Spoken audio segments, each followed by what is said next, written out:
복음과 진리를 전하는 방송 KBS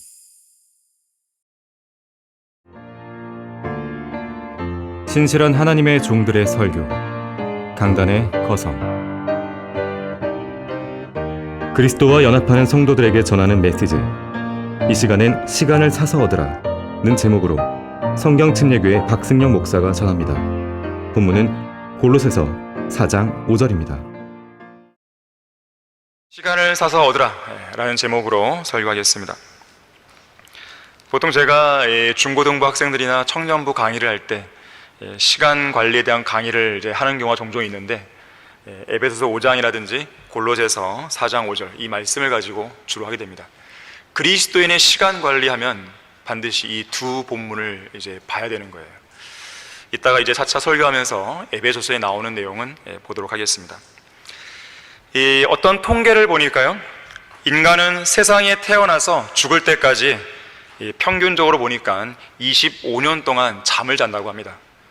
이렇게 우리가 많이 잠을 자고 있는 것인가? 실제로 그렇다는 거예요.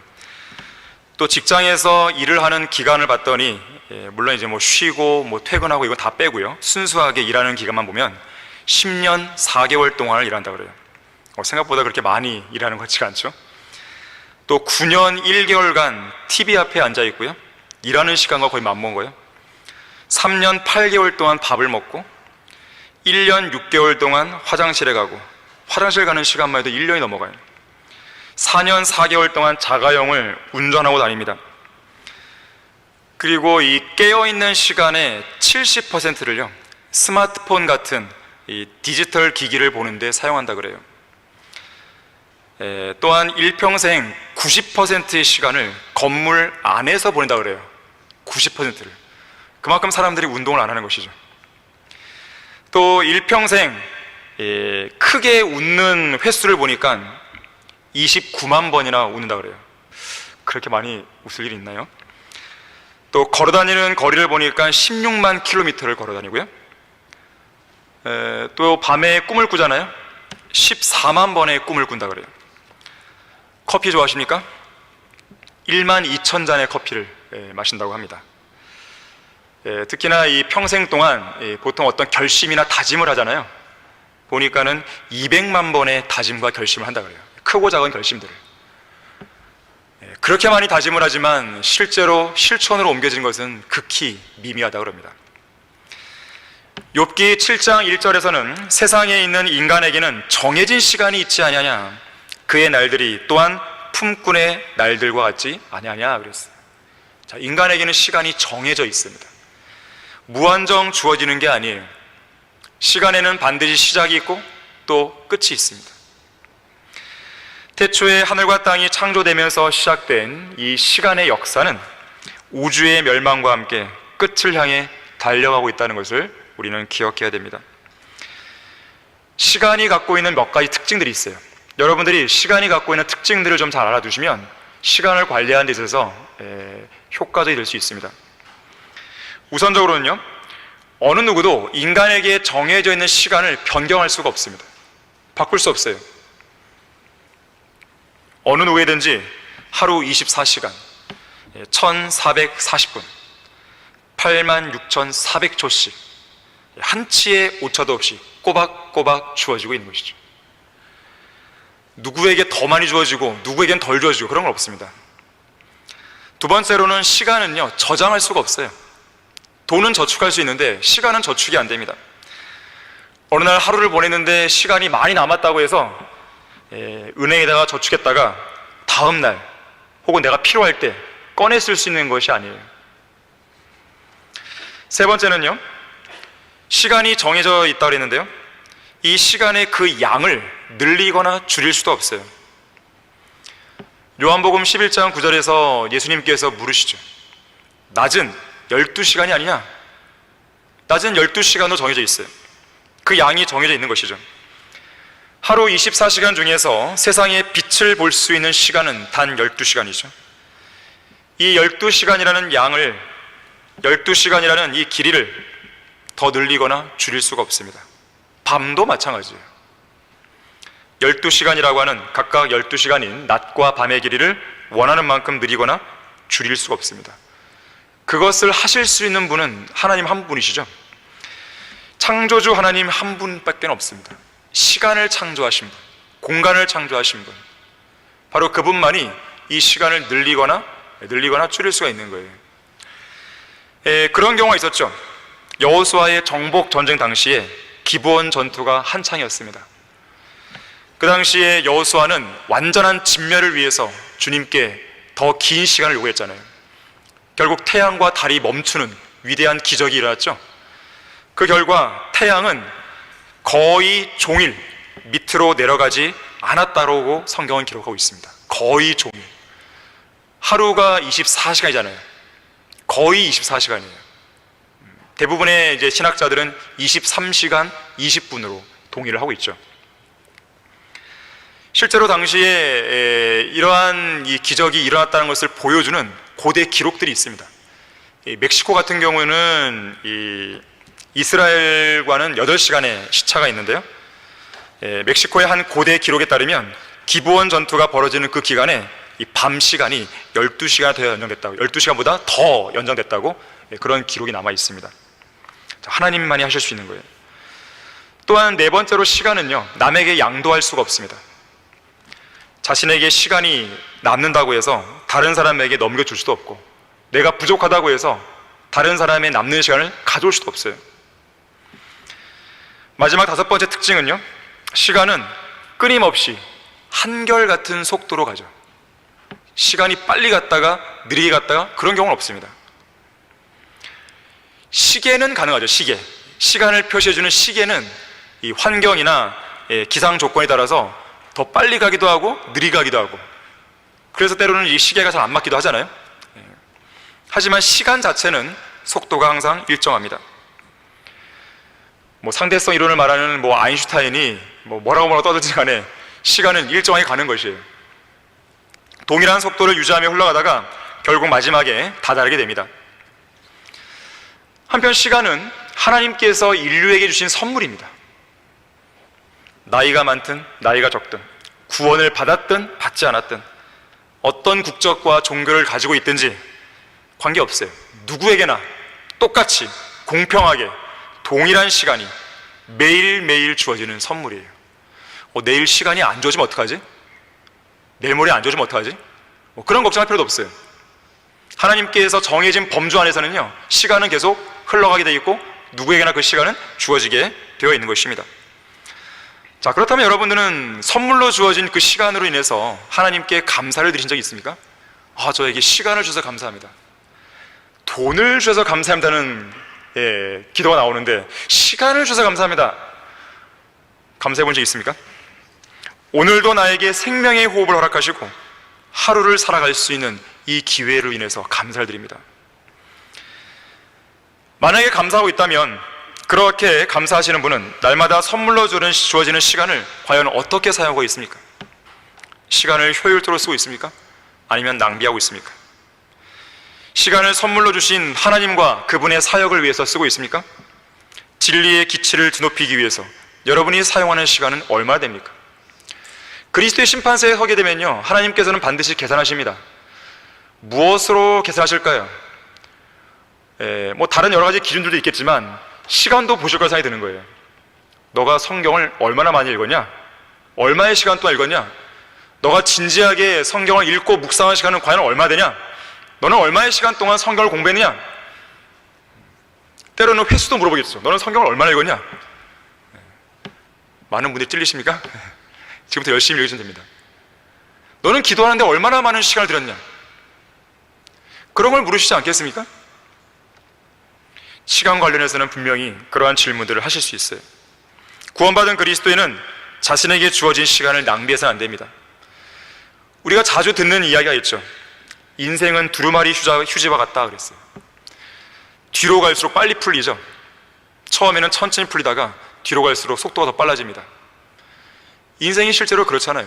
10대 때 시간이 가는 속도, 20대, 30대, 각 나이대의 시간이 가는 속도, 물론 절대적인 속도는 똑같지만 내가 느끼는 속도는 어때요? 정말 다르죠. 나이가 들면 들수록 점점 더 시간이 빨라지는 것 같습니다.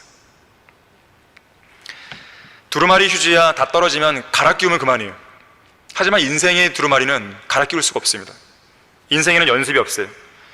인생은 오직 한 번뿐이에요. 한 번뿐. 딱 한 번의 기회가 주어지는 거예요. 오늘 이 시간도 우리에게는 딱 한 번만 주어지는 거예요. 내일 만약에 내일이 온다고 한다면 내일도 딱 한 번 주어지는 거예요. 이 한순간 한 번의 기회밖에 없습니다.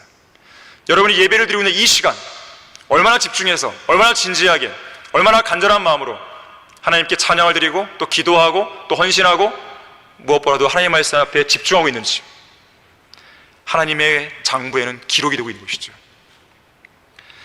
자, 낭비하지 않는 인생을 살아야 되는데요, 과연 어떻게 해야 낭비하지 않는 인생을 살 것인가? 우리 다 같이 에베소서 5장 15절을 보겠습니다.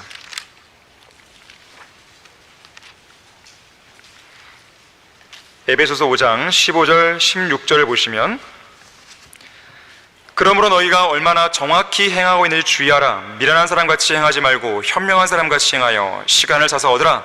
이는 그날들이 악하기 때문이라. 자, 낭비하지 않는 인생을 살려면 첫 번째로 여기 15절 나오듯이 자신이 얼마나 정확히 행하고 있는지 주의해야 됩니다. 내가 지금 처신하고 있는 말, 행동, 인생을 살아가는 방식, 나의 인생 계획, 정말 이게 지금 정확한 것인가? 잘하고 있는 것인가? 잘못된 것인가? 혹은 내가 잘못된 길로 가고 있는 것은 아닌가? 주의하여 행해야 됩니다. 자, 이것을 판단할 수 있는 기준은 어디에 있어요? 성경입니다. 하나님의 말씀에 비춰봤을 때 내가 지금 잘하고 있는지 못하고 있는지 알 수 있어요. 여러분이 이 자리에서 내가 성경대로 믿는 교회에 와서 신앙생활도 하고 말씀도 듣고 이렇게 성장하고 예배도 드리고 내가 이렇게 하는 모든 활동들이, 이러한 신앙생활이 잘하고 있는 것인지 못하고 있는지를 알 수 있는 기준은 성경입니다. 우리가 지금 성경대로 예배를 드리고 있고 성경대로 말씀을 듣고 있고 또 성경대로 이 교회에서 사역이 이루어지고 있고 성경대로 열매가 나오고 있기 때문에 우리는 확신을 가질 수 있는 거예요. 그 기준이 있단 말이에요. 하나님께서도 그 기준대로 여러분을 평가하실 거예요. 그 말씀을 근거로 여러분의 몸으로 얼마나 정확히 행했는지를 그리스도의 심판석에서 판결하시는 것이죠. 자신이 지금 성경대로 정확히 행하고 있는지를 신중하고 용의 주도하게 아주 면밀히 점검할 수 있어야 됩니다. 성경대로 정확하게 구원받은 것이 맞는지, 내가 지금 죽어도 지옥에 가지 않고 하늘나라에 갈 수 있다는 확신이 있는데 이 확신이 성경 말씀에 정확히 근거를 두고 있는 것인지, 내가 지금 지니고 있는 열성이 단순히 종교적인 열성인지 아니면 진리에 지시겠다는 열성인지 점검하셔야 됩니다. 성경대로 인생을 계획해 왔고 또 그에 따라 정확하게 믿고 실행해 왔는지 또 실행하고 있는지 점검해야 돼요. 내가 성경대로 믿고 실행하는 교회에 제대로 다니고 있는 것인지, 그저 교회에만 왔다 갔다 하는 교인은 아닌지, 성경대로 주님을 섬기고 있고 성경대로 믿음의 경주를 잘 달리고 있는지, 성경대로 믿는 그리스도인답게 살고 있는지, 아니면 하나님과 세상 사이를 왔다 갔다 하면서 시간을 낭비하다가 흰머리만 늘어가고 있는 것은 아닌지, 정말로 내가 예수 그리스도의 재림을 기다리며 살고 있는지, 여러분의 신앙생활 전반을 점검해 보실 수 있어야 됩니다. 인간에게는 시간이 정해져 있기 때문에요, 어떤 시간에 마땅히 해야 할 그 올바른 일이 있는데 그 일을 제 시간에 그 시간에 하고 있어야 자신이 지금 정확하게 행하고 있다고 말할 수 있습니다. 마땅히 성경을 읽어야 할 시간에 엉뚱한 일을 하고 있으면 안 되겠죠. 누군가에게 복음을 전해야 할 시간에 복음을 전하고 있어야겠죠. 하나님께 간절히 무릎 꿇고 기도할 시간에 기도하고 있어야겠죠. 예수 그리스도의 이름으로 교회에 함께 모여 있어야 할 그 시간에 다른 엉뚱한 장소에 가서 세상 사람들과 희희낙락대고 있으면 안 되겠죠. 마귀는 무척 강교합니다.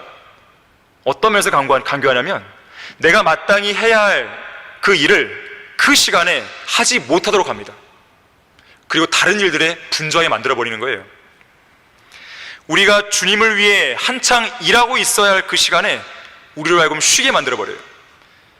반대로 우리가 주님 안에서 쉬면서 재충전해야 될 그 시간에 많은 일들로 분주하게 만들어버립니다. 심지어 이런 경우도 있어요. 말씀을 읽고 기도하면서 주님과 교제하고 있어야 할 그 시간에 다른 성도들과 교제하는 일에 필요 이상의 많은 시간을 쓰게 만들어요. 성도들과 교제하고 있었기 때문에 나는 시간을 잘 쓴 거 아니냐라고 말할지 모르겠지만 그 시간도 너무 많은 시간을 가질 필요가 없는 것이죠. 특히나 그 시간이 주님과 먼저 교제할 시간이라고 한다면 그 시간을 마귀에게 도둑맞은 것이 됩니다. 아무리 좋은 일을 할지라도 일의 우선순위가 바뀌면 안 된다는 뜻이에요. 상황에 맞는, 또 제 시간에 맞는 올바른 일을 해야만 하는 것인데 하지 못하게 되면 결국 시간을 낭비하게 되는 것입니다. 어떤 특정한 일을 해야 할 올바른 시간을 정확히 알고 제 시간에 맞춰서 그 일을 행하는 사람이야말로 영적 분별력을 갖춘 사람이에요. 그리고 현명한 그리스도인이며 특히나 자신이 얼마나 정확히 행하고 있는지를 잘 아는 그리스도인인 것입니다. 자신이 얼마나 정확히 행하고 있는지 주의를 기울이지 않으면 자칫 시간을 낭비할 수 있습니다. 시간만 낭비하는 게 아니에요. 어차피 인생이라고 하는 것은 시간의 집합이기 때문에 인생을 낭비하게 됩니다. 시간을 낭비하는 것은 인생을 낭비하는 것이에요. 자신의 삶과 생명을 낭비하는 것입니다. 자, 그런데 시간은 하나님께서 주신 선물이기는 해도 그 시간을 마음대로 사용하거나 낭비할 수 있는 권한이 우리에게 주어지지는 않습니다. 스코틀랜드의 설교자 로버트 머레이 맥체이는 이렇게 말했어요. 나에게는 나의 주인의 시간을 훔치거나 낭비할 어떠한 권리도 없다 그랬어요. 중국 선교사 찰스 코웨는 이렇게 말했어요. 하나님께서는 우리가 마땅히 해야 할 책임을 회피하지 않고 또 우리에게 주어진 소중한 기회를 놓치지 않으며 또한 우리에게 제공된 능력이 소진되지 않도록 우리를 지키신다. 따라서 영적으로 민감하게 처신하라. 그래야만 하나님께서 우리에게 주신 인생을 낭비하지 않을 수 있는 것이다. 하나님께서 우리에게 주신 그 은사들, 그 능력, 그러한 재능들, 또 때로는 물질, 그런 시간들을 주님을 위해서 써야 되는 것인데 주님께서 우리에게 수많은 기회들을 주신단 말이에요. 주님을 위해서 할 수 있는 그런 기회를 놓쳐서는 안 된다는 것이에요. 그러한 영적인 부분에 있어서 민감하게 있어야만 내가 시간을 낭비하지 않을 수 있습니다. 기회를 놓치지 않을 수 있는 거예요. 미국의 침례교회 목사인 로데스 박사는 이렇게 말했습니다. 만약 어떤 목사가 그의 시간을 낭비하지 않고 있다면 다른 성도들이나 동역자들도 시간을 낭비하지 않게 해줄 수 있을 것이다. 담임 목사가 모범을 보여야 되는 것이죠. 시간 사용에 있어서. 러커만 목사님은 이렇게 말했습니다. 텔레비전만큼 오늘날에는 이제 스마트폰이 되겠죠. 빠르게 성도들을 해치는 것은 없다. 만약 성도들이 하루에 30분 이상 그 바보 상자를 보는데 시간을 쓰고 있다면 그는 시간을 낭비하는 어리석은 바보가 되어 자신의 인생과 사역을 끝장내고 말 것이다. 성경과 건강 이외에 이 땅 위에서 가장 중요한 것은 시간이다.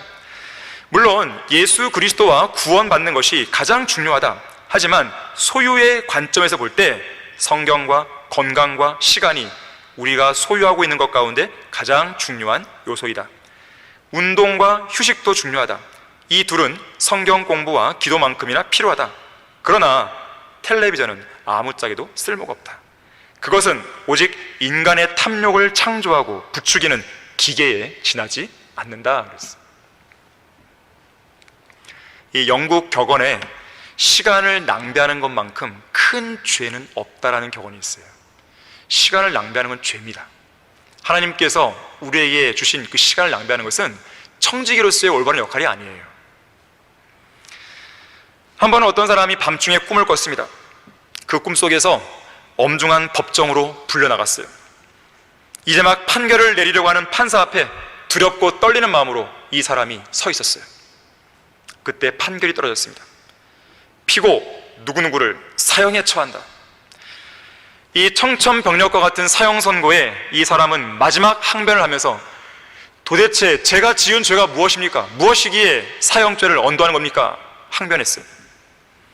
그러자 판사가 말합니다.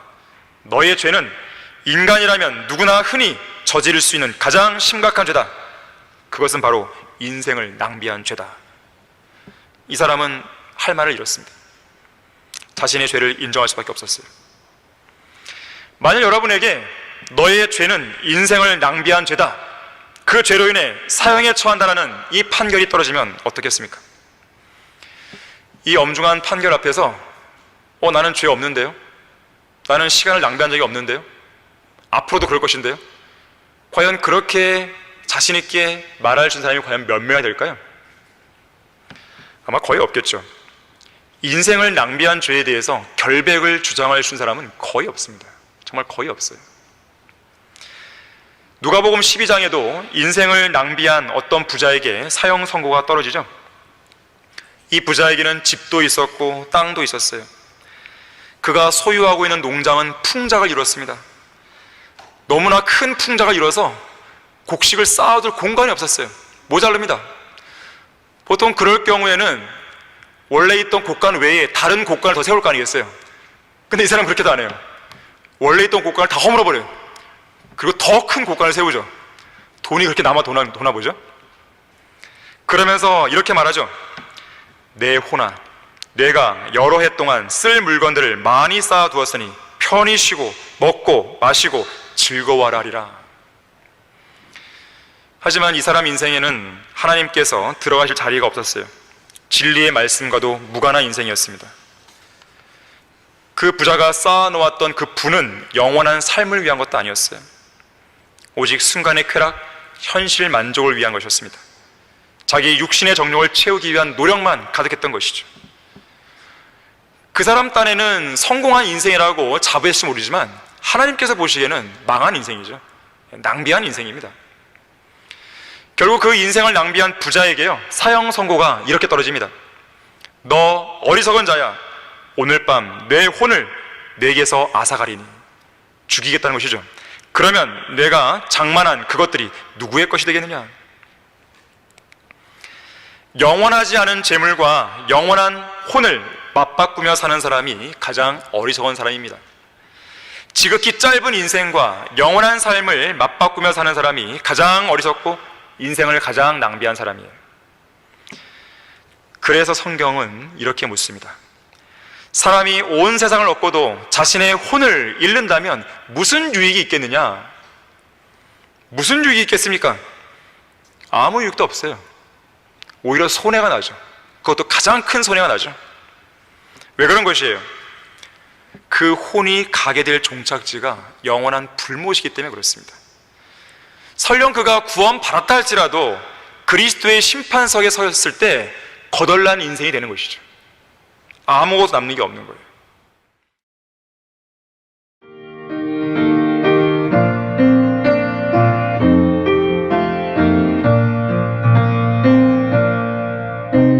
복음과 진리를 전하는 방송 KBS.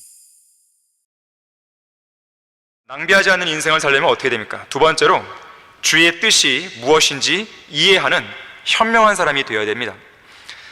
자, 에베소서 5장 17절이죠. 이로 인하여 너희는 어리석게 되지 말고 주의 뜻이 무엇인지 이해하라 그랬어요. 주의 뜻이 무엇인지 이해해야 어리석게 되지 않을 수 있어요. 현명한 사람이 될 수 있습니다. 자신이 지금 얼마나 정확히 행하고 있는지 주의하기 위해서는요, 하나님의 뜻이 무엇인지를 아는 게 필수예요. 알아야 내가 지금 정확히 행하고 있는지 알 거 아니겠어요. 특히 주님의 뜻에 무지하게 되면 시간을 낭비하는 어리석은 사람이 됩니다. 주님의 뜻은 성경에 많이 나오죠. 그 뜻을 이 시간에 말씀드리진 않고요. 다만 이제 낭비하지 않는 인생과 관련해서 주님께서 우리를 향해 갖고 계신 그 뜻이 무엇인지 두 가지만 말씀드리려고 합니다. 낭비하지 않는 인생과 관련해서 여러 가지 뜻이 있지만요, 우선은요, 하나님의 뜻은 뭐냐면 우리가 시간의 소중함을 알기 원하십니다. 선물의 소중함을 아는 거예요. 자, 우리가 받은 구원도 선물이잖아요. 믿음으로 통해 주어진 선물이란 말이에요. 이 선물 얼마나 소중해요. 마찬가지예요. 시간도 하나님의 선물입니다. 하나님께서 우리에게 하사해 주신 선물이란 말이에요. 이 선물을 소중하게 여겨야 되는데 하나님께서는 그렇게 여기기를 원하시는 거예요. 그리스도인은 그 어떤 사람보다도 시간의 소중함을 알고 있는 현명하고 지혜로운 사람이 되어야 됩니다. 시간의 소중함을 알기 위한 한 가지 방법이 있는데요, 시편 90편 12절에서 하나님의 사람인 모세가 이렇게 이야기합니다. 우리에게 우리의 날들을 세도록 가르치시어 우리의 마음이 지혜에 이르게 하소서 그랬어요. 우리의 날들을 세면요, 지혜에 이를 수도 그랬어요. 특히 주님께서는 우리에게 주신 그 날들을 이 손너비만큼 주셨다고 했습니다. 손너비만큼. 주께서 내 날들을 손너비만큼 주셨으므로 내 연수가 주 앞에서는 없는 것 같사오니 진실로 가장 좋은 상태에 있는 모든 사람도 다 헛될 뿐이다 그랬습니다. 우리의 인생이 그렇게 긴 게 아닙니다. 손너비만한 인생을 살고 있어요. 한 뼘짜리에 지극히 짧은 인생을 살고 있죠. 짧을 뿐만 아니라 이 짧은 인생의 날들이 줄어드는 속도도 엄청나게 빠르죠. 우리의 인생은 항상 젊을 수만 없습니다. 젊음이 항상 영원히 지속되는 게 아니에요. 빠르게 지나가는 세월을 붙잡을 수 없다는 것이 우리가 매일 매순간 직면하는 현실이에요. 그래서 우리는 우리의 짧은 날들을 자주 세어볼 필요가 있어요.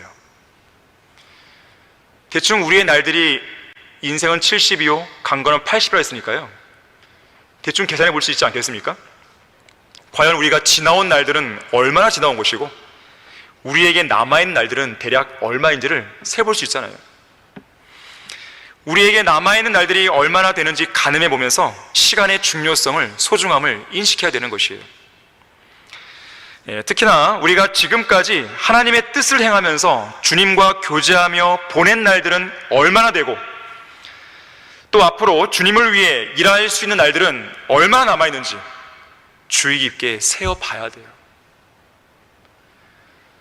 세상의 성공을 향해서요, 앞만 보고 그렇게 달리지 마세요. 잠시 멈출 필요가 있습니다. 그렇게 앞만 보고 세상의 성공을 향해 달려가다가요, 인생의 마지막 문턱에서 내가 주님을 위해서 일할 수 있는 날들이 얼마 안 남았다는 이 충격적인 사실을 접할 때 얼마나 당황스럽겠어요. 얼마나 마음이 다급해지겠어요.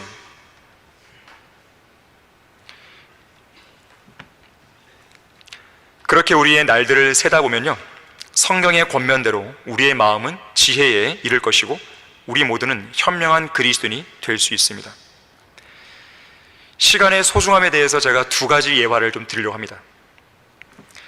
이 워터루 전투에서 나폴레옹의 군대를 격파한 영국 장군이자 정치가인 아더 웰링턴이라는 사람이 있었습니다. 이 아더 웰링턴은요, 시간에 관한 한 매우 철저한 사람으로 알려져 있어요. 한 번은 이 장군이 그가 어떤 이 부하 장교와 함께 런던에 있는 다리 근처에서 만나기로 약속을 잡았습니다. 그날 웰링턴 장군은 늘 그랬듯이 정시정각에 약속 장소로 나갔어요. 딱 맞게. 하지만 이 부하 장교는 5분이 지나서야 도착했습니다. 장군은 시계를 보면서 5분이나 늦었군 하면서 불쾌한 심정을 내비쳤어요. 하지만 약속 시간이 늦은 이 부하 장교는 각하 겨우 5분밖에 늦지 않았는데 뭘 그러십니까? 그러자 이 장군은 겨우 5분이라고? 5분의 시간이면 전장에서 우리 군대가 패전할 수도 있을 만큼의 충분한 시간이오. 5분의 시간이란 아주 중요한 시간이오 하고 타일렀어요.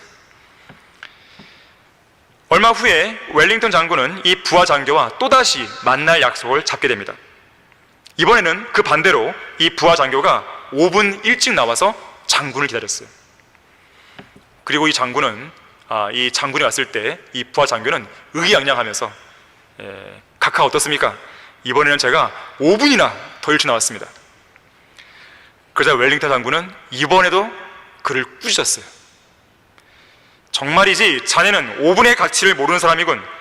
5분이나 일찍 왔으니 자네는 아까운 5분을 낭비한 것이네. 두 번째 예화입니다. 어떤 성도가 이렇게 고백했어요.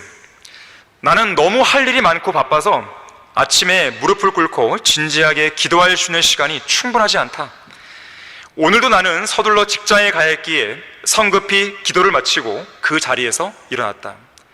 그것만으로도 나의 신앙적인 의무를 다했다는 생각이 들었기 때문에 짧게 대충 기도하긴 했어도 내 마음은 편안했다.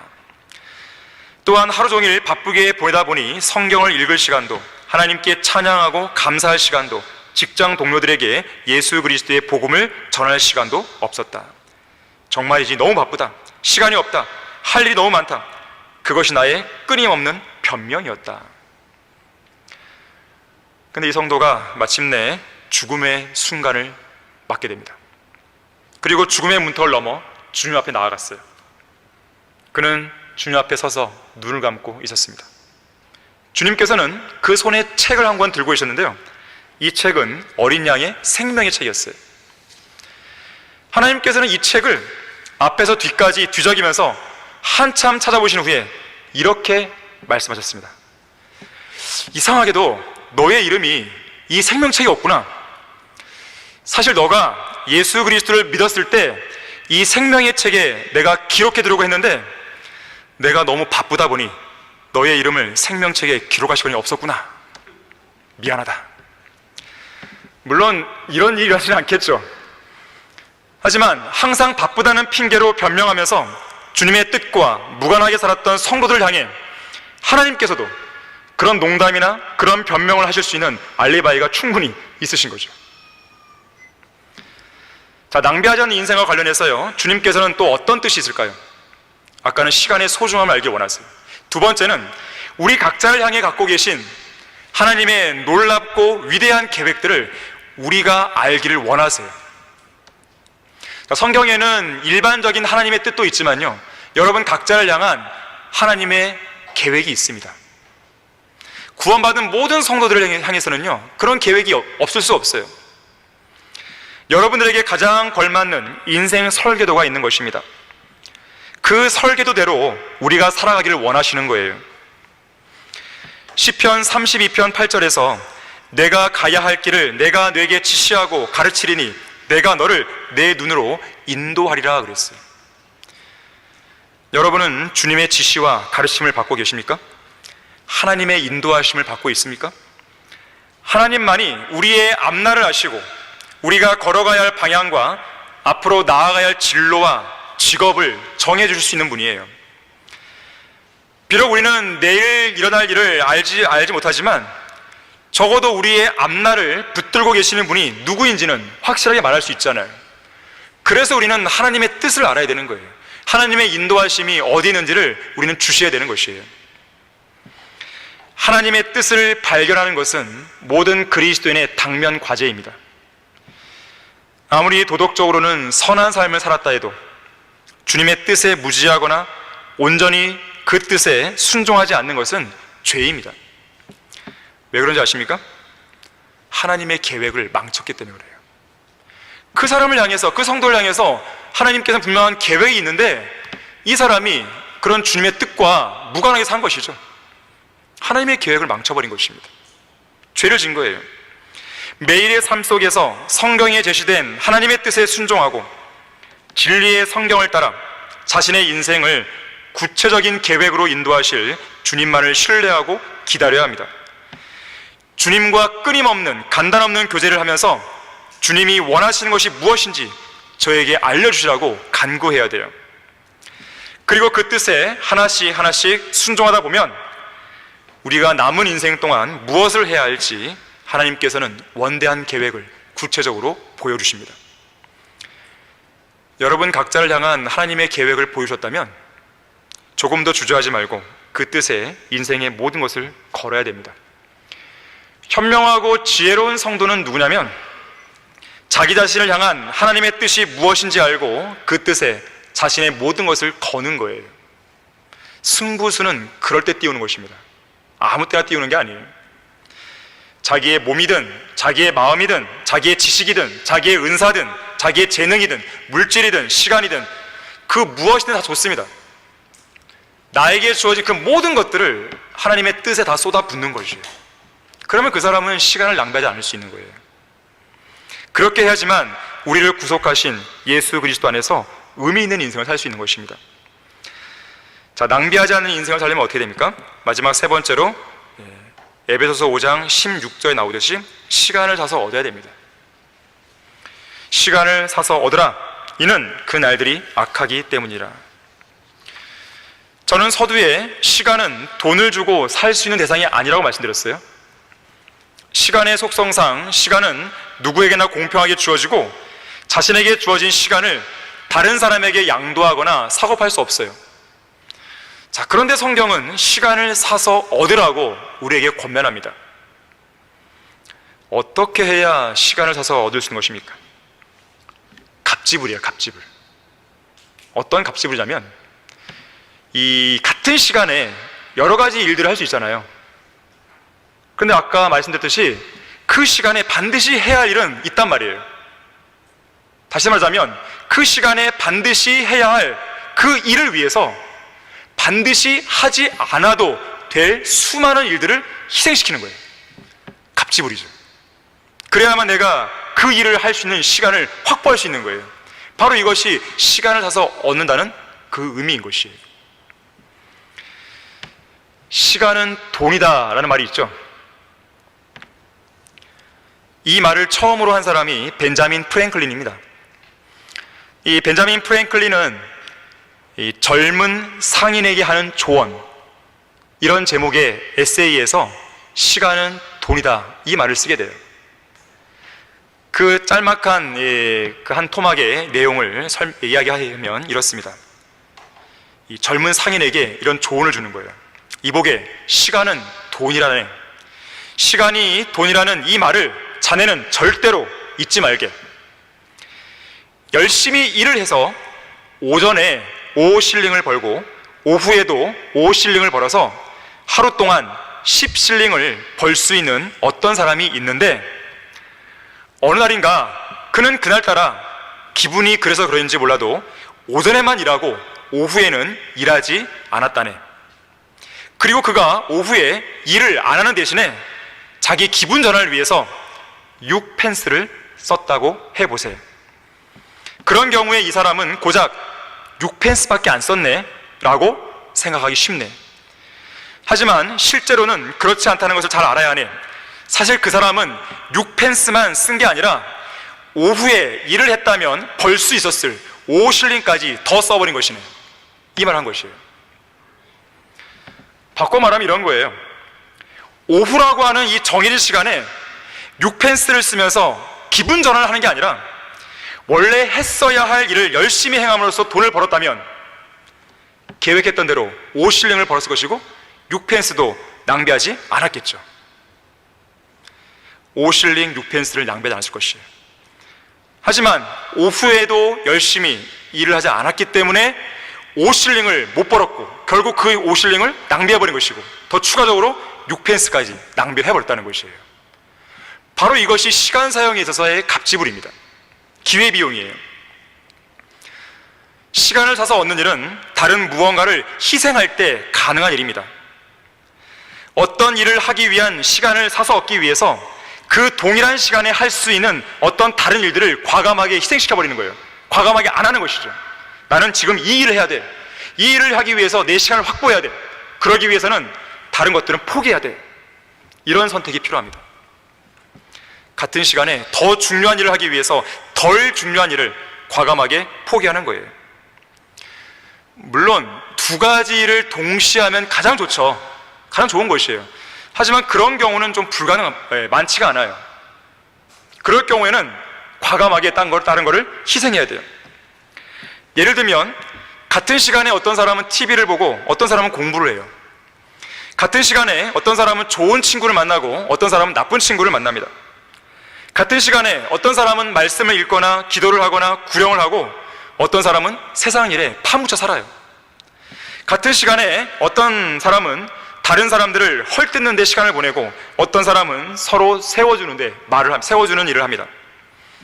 같은 시간에 어떤 사람은 예수 그리스도의 이름으로 모이는 일에 힘을 쓰는가 하면 어떤 사람은 세상 사람의 호감을 사기 위해서 세상 모임과 어울려요.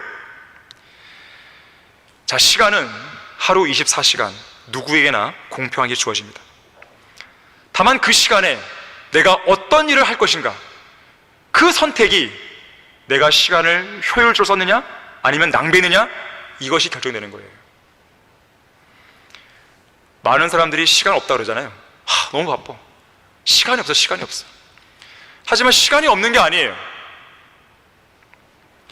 그 시간에 정작 해야 할 것을 하지 않고 다른 걸 하기 때문에, 엉뚱한 걸 하기 때문에 시간이 없다고 말하는 거예요. 엄밀히 말하면 우리가 반드시 해야 할 일을 하기 위한 시간은 충분합니다. 이와 관련해서 좋은 사례 하나가 있어요. 우리 다 같이 누가복음 10장을 찾아보겠습니다. 마리아와 마르다 이야기예요. 누가복음 10장 38절에서 42절까지 보겠습니다.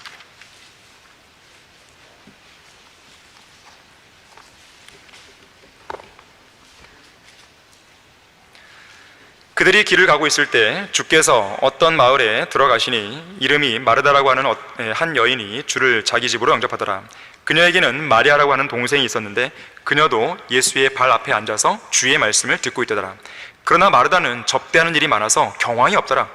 그러므로 그녀가 와서 주께 말씀드리기를, 주여, 내 동생이 접대하는 일에 나 혼자만 남겨놓는 것을 개의치 않으시나이까? 그녀에게 말씀하셔서 나를 도와주라고 하소서라고 하니 예수께서 대답하여 그녀에게 말씀하시기를, 마르다야 마르다야, 내가 많은 일로 염려하며 수고하고 있으나 필요한 것은 한 가지뿐이니라. 마리아는 이 좋은 편을 택하였으니 그녀에게서 그것을 빼앗지 못하리라고 하시더라. 자, 마르다는요, 지금 예수님께 너무 바쁘다고, 나 경황이 없다고, 시간이 없다고 호소하고 있습니다. 이 동일한 시간에 마르다는 접대하는 일을 하고 있었고 마리아는 하나님의 말씀을 듣고 있었어요. 물론 마르다가 이렇게 열심히 섬기는 모습에 대해서요, 뭔가 잘못이 있다고 책망할 필요는 없습니다. 왜냐하면 교회 안에는요, 마리아 같은 사람도 있어야 되지만 분명 마르다와 같이 열심히 섬기는 사람도 필요하기 때문에 그런 것이에요. 우리의 영적인 삶도 그렇잖아요. 우리가 늘 말씀만 듣나요? 그렇지 않잖아요. 때로는 교회 안에서 빗자루를 들기도 하고 설거지를 하기도 하고 한단 말이에요. 다양한 섬김의 모습이 있고 다양한 역할들이 있는 거예요. 또 그 역할이 어떠한 특정한 사람에게만 맡겨지는 것이 아니라 나 자신이 그 여러 가지 역할들을 다 감당할 수 있는 거예요. 다만 어떤 정해진 시간에 내가 해야 할 일은 분명히 정해져 있다는 것입니다. 이 마르다의 문제는 열심히 섬기는 것, 이것이 문제가 아니에요. 이 마르다의 문제는 접대하고 섬기는 행위 그 자체가 아니라 접대하는 일이 너무 많다는 거예요. 너무 많아서 경황이 없을 정도라는 것이 그게 문제입니다. 너무 많은 일들에 사로잡혀 있었어요. 결국 한 가지 일에도 제대로 정신을 집중하지 못한 채 어려움을 겪었던 것입니다. 필요 이상 일이 너무 많은 게 문제였던 거예요. 한편으로는 예수님께서 밥상을 차리는 문제보다도 하나님의 말씀을 가르치시는 것에 더 관심을 두고 계셨습니다. 마르다는 그 많은 일들을 잠시 내려놓고 쉴 필요가 있었어요. 당시의 상황에서 그녀가 접대하는 일을 과감하게 희생시키고 마리아처럼 예수님 곁에 앉아서 말씀을 들을 필요가 있었습니다.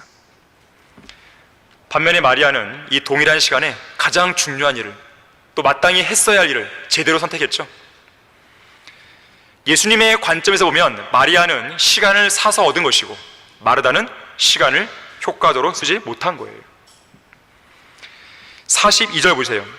필요한 것은 한 가지뿐이라 마리아는 이 좋은 편을 택하였으니 그녀에게서 그것을 빼앗지 못하리라 그랬어요. 한 번에 두 가지, 세 가지 일을 할 수 있는 때도 있지만 대부분은 그 시간에 해야 할 꼭 필요한 일은 한 가지뿐입니다. 그 필요한 한 가지를 위해서 불필요한 다른 것들을 과감하게 포기하고 희생할 수 있는 그런 그리스도인이 되어야 되는 것이에요. 그러면 여기에서 한 가지 질문이 생기죠. 내가 이 시간에 해야 할 가장 필요한 일이 무엇이고 또 그 필요한 일을 하기 위해서 희생시켜야 할 다른 일들은 무엇인지 어떻게 결정하고 어떻게 선택하고 어떻게 구분할 수 있습니까? 자, 여기에서 바로 인생의 우선순위 문제가 대두됩니다. 여러분의 인생의 우선순위가 어디에 있냐 이거예요. 이 인생의 우선순위는요, 여러분 각자를 향해 하나님이 갖고 계신 그 뜻과 연결되어 있습니다. 하나님께서 여러분에게 설교자 되라 그러고 성경 교사 되라 그러고 구령자가 되라 그러고 또 사업가가 되라 그러고 또 어떤 다른 일들에 주님이 맡기신 일들이 있단 말이에요. 그 뜻에 맞는 우선순위가 있다는 것이죠. 그걸 찾는 거예요. 그에 대한 답은 제가 줄 수 없어요. 그건 여러분이 찾는 것입니다. 여러분 각자를 향한 인생의 그 뜻이, 하나님의 뜻이 무엇인지를 발견하고 그 뜻에 맞게 해야 될 일들을 정리하는 거예요. 여기는 반드시 우선순위가 있는 것입니다. 가장 중요한 것들부터 하는 것이죠. 여러분 시간 관리하는 것 중에서요, 아주 간단한 팁이 있는데, 가장 그날에 해야 될 여러 가지 일들 중에서 가장 중요한 것부터 먼저 하시면 돼요. 그럼 됩니다. 그럼 시간을 효과로 쓸 수 있어요. 아주 간단한 원칙이에요. 인생의 우선순위를 잘 결정해서 움직여야 됩니다. 밥 존스 목사님은 이렇게 말했어요. 어떤 특정한 시간에 반드시 해야 할 의무는 절대 충돌하지 않는다. 충돌하지 않아요. 항상 우선순위는 있는 것입니다. 러크만 목사님도 이렇게 말씀했어요. 하나님께서는 결코 충돌하는 5가지 일을 한 사람이 해야만 하는 상황에 부닥치게 하시지는 않는다 그랬어요. 항상 우선순위가 있다. 이 문제에 관해서는 기도를 해야 한다. 주님 가르쳐 주십시오. 제가 이 시간에 이러이러한 일들이 있는데 어떤 걸 먼저 해야 됩니까? 기도하셔야 됩니다. 저는 과거에 세상 직장을 다니면서요, 이 교회에서도 사역을 맡은 적이 있었는데요, 정말 눈코 뜰 새 없이 바빴어요. 하루 종일 세상 직장에서 일을 하다가 집에 돌아오게 되면 신학교에서 강의를 한다든지 아니면 강의를 준비하기 위한 또 강의 준비해야 되는 것이죠. 잠자는 시간도 부족했어요. 그때는 정말 눈물이 날 정도였습니다. 그러면서 제가 시간을 관리하는 것에 대해서 연구하기 시작했어요. 들여다보기 시작했어요. 우선순위의 문제구나, 우선순위. 그러다 보니까 우선순위에 맞게 정렬을 하고 또 그에 맞게 실행하다 보니까요, 문제들이 다 해결되는 거예요. 하나님께서는요, 어떤 한 성도에게 맡겨주신 어떤 사역의 양이 있는데요, 그 사역자가, 그 일꾼이 감당할 수 있는 것 이상의 일들을 주시지 않습니다. 하나님께서 우리를 막 부려먹는 분이니까 그건 않잖아요. 할만하니까 주시는 거거든요. 다만 내가 지혜롭게 현명하게 시간을 어떻게 관리하고 어떻게 일들을 배열하는가의 문제예요. 그건 나의 몫이죠.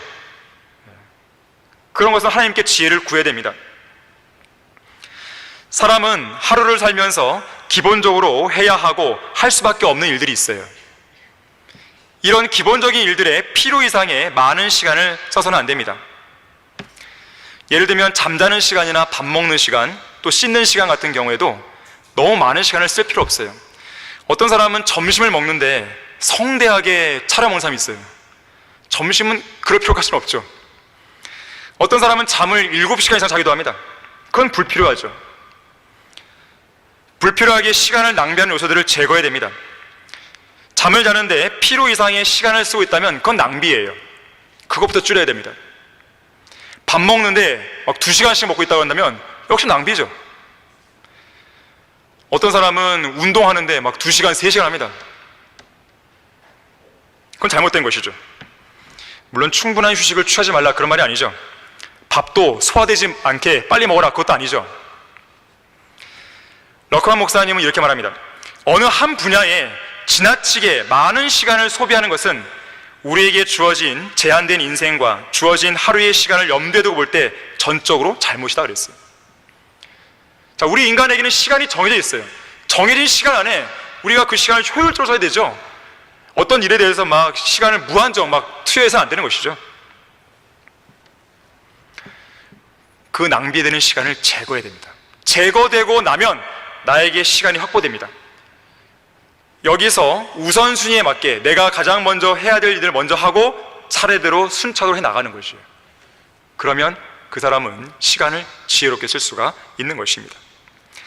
결론적으로요, 평생을 이 최고의 시계를 만드는 데 헌신했던 사람이 있었습니다. 이 사람은 아들의 성인식 날 손수 만든 시계를 선물했어요.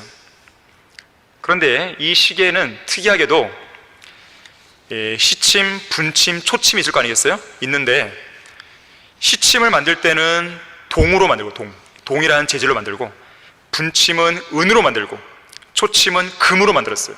좀 다르게. 아들은 시계를 받고요, 아버지에게 궁금해서 물었어요. 아버지, 시침이 가장 굵은 바들이니까 시침을 금으로 만들고, 오히려 초침을 가장 가는 바들이니까 동으로 만들어야 되는 거 아닙니까? 이렇게 물었어요. 그래서 아버지가 아니다, 초침이야말로 금으로 만들어야 된다. 왜냐하면 이 초를 잃는 것이야말로 세상의 모든 시간을 잃는 것과 마찬가지이기 때문에 그렇다. 그런 다음 그는 아들의 손목에 시계를 채워주면서 이렇게 말합니다. 시간의 초를 아끼지 않는 사람이 어떻게 시간과 분을 아낄 수 있겠냐?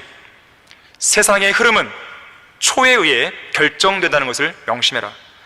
너도 이제 성인이 된 만큼 단 1초의 시간에도 책임을 질 수 있는 현명한 사람이 되도록 하라 그랬어. 오늘 설교 본문 중에 에베소서 5장 16절에서는 그리스도인이 시간을 사서 얻어야 된다고 말하고 있습니다. 근데 특별히요, 여기 16절 말씀에 보게 되면 시간을 사서 얻어야 하는 이유를 이렇게 설명하죠. 날들이 악하기 때문이다. 현 시대의 날들이 매우 악하기 때문이다 그랬어요. 날들이 악하다는 게 무슨 말일까요? 죄가 많다는 것일까요? 물론 그렇겠죠. 한 걸음 더 나아가서요, 날들이 악하다고 하는 것은 예수님께서 오실 날이 이전보다 더 가까이 다가왔다는 거예요. 주님께서 오실 날이 가까우면 가까울수록 세상의 죄악들은 더 크게 달합니다. 뿐만 아니라 우리가 그때를 아노니 지금은 바로 잠에서 깨어나야 할 시간이로다. 이는 지금이 우리가 믿었던 때보다 우리의 구원이 더 가까워졌습니다. 재림이 가깝다는 말은 또 어떤 의미일까요? 그리스도의 심판석에서 우리가 회개와 결산을 봐야 할 날이 얼마 남지 않았다는 것을 알려주는 것이죠. 자, 이렇듯 주님께서 오실 날이 얼마 남지 않은 이 악한 날들에 우리가 진리를 따라서 얼마나 정확히 행하고 있는지, 우리 각자를 향한 주님의 뜻이 무엇인지, 그리고 얼마나 현명하게 행함으로써 시간을 사서 얻고 있는지 항상 면밀하게 돌아보면서 자신의 부족한 부분들을 개선해 나가야 됩니다. 시간은 곧 생명이란 말이 있어요. 시간은 곧 생명, 생명을 라이프로죠. 라이프는 인생이라는 뜻도 되죠. 인생은 시간의 집합체죠. 한 시간을 낭비하면 우리의 인생도, 우리의 생명도 그 시간만큼 낭비가 되는 거예요. 나중에 그것을 어떻게 보상할 수 있는 방법이 없어요. 기회는 딱 한 번뿐이기 때문에 그냥 지나가는 것이에요. 낭비된 채로. 특히나 이 생명은, 이 인생은, 이 시간은 하나님께서 우리에게 허락하신 것입니다. 고귀하고 존엄한 것이에요. 여러분이 여러분의 목숨과 여러분의 생명을 소중히 한다면 여러분의 인생을 소중히 여길 것이고, 여러분의 인생을 소중히 여긴다면 인생을 구성하고 있는 여러분의 시간을 소중히 여기겠죠. 인생이 담겨있는 생명과 같은 이 시간을 어떻게 사용할 것인지 곰곰이 숙고하고 살아가는 성도에게는 하루하루의 시간들이 의미 있는 시간이 될 것이에요. 작은 시간들이 모여 인생을 만듭니다. 작은 시간들을 어떻게 사는가에 따라서 인생의 전체 향방도 결정되는 것이죠. 하나님께서 선물로 주신 이 작은 시간 하나하나를 소중하게 여기고 그 시간에 대한 책임을 지고 현명하게 또 효율적으로 사용하는 여러분 모두가 되기를 바랍니다. 이상 강단의 거성을 마치겠습니다.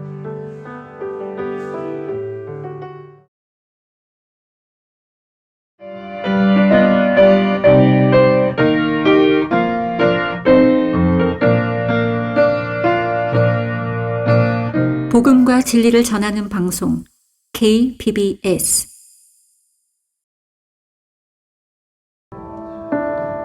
그리스도인을 위한 찬송